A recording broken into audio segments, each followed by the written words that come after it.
Let's take for an instance, a married couple, let's say they've been married 15, 20 years, and the husband leaves his clothes outside of the laundry basket. It doesn't get in.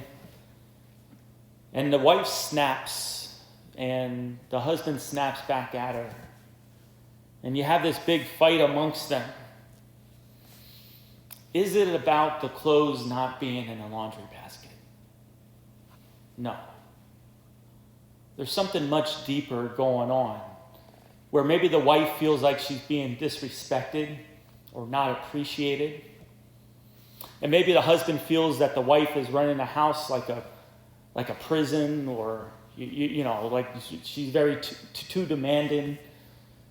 Whatever it is, usually what you fight about is usually something that's much deeper than the actual incident that blows up.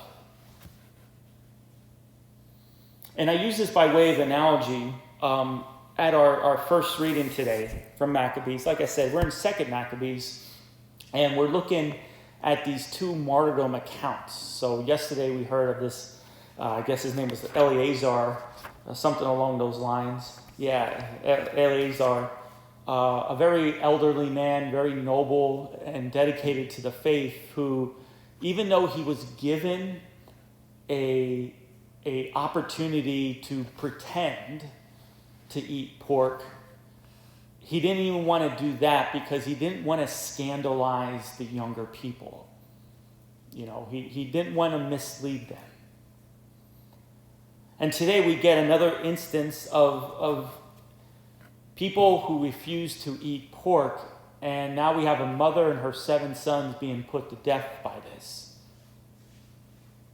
But it's not about not eating pork. Okay, that's why I use this kind of analogy. There's something much deeper going on here. Because we know about 100 years later after this, Jesus is going to declare all foods clean. Okay, so go ahead and have that pork sandwich. You know what I mean? Eat pork on New Year's Day. Okay, all foods are clean. It's not about the prohibition of eating pork.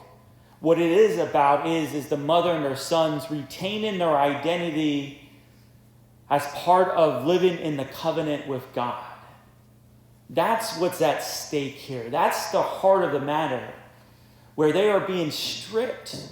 At this time, with the Greeks, they are stripping their identity of the people who worship the one true God, the God of Abraham, Isaac, and Jacob. And the God that has reached down and has saved them and has formed them and entered them into a covenant with them. So yeah, it's not about eating pork. It's about remaining true to the covenant and every aspect of the covenant. That's what's at stake here. That's why they laid down their lives. That's why Eleazar yesterday laid down his lives. That's why this mother today, they didn't want to lose the relationship. That's the heart of the matter here. That's why the mom, comforted her sons. And again, even in today's first reading, the whoever it was, the leader, Antiochus, whoever his name is trying to talk the mother out of this. He's trying to almost plead for mercy with them. He doesn't want to do it. But they don't want to lose what they have either. And so that's where everything with our lives and our discipleship, it goes back to all the rosaries and devotions we do. The core of all of it is the relationship with Jesus Christ, who enters into a covenant with us and wants us to bring us into the glory and heavenly bliss of the Trinity. So whatever happens, all the things that we do, not eating meat on Fridays and masses and rosaries and confessions, all that goes back to that core, that center, to that holiness of being in love with God. May God bless you.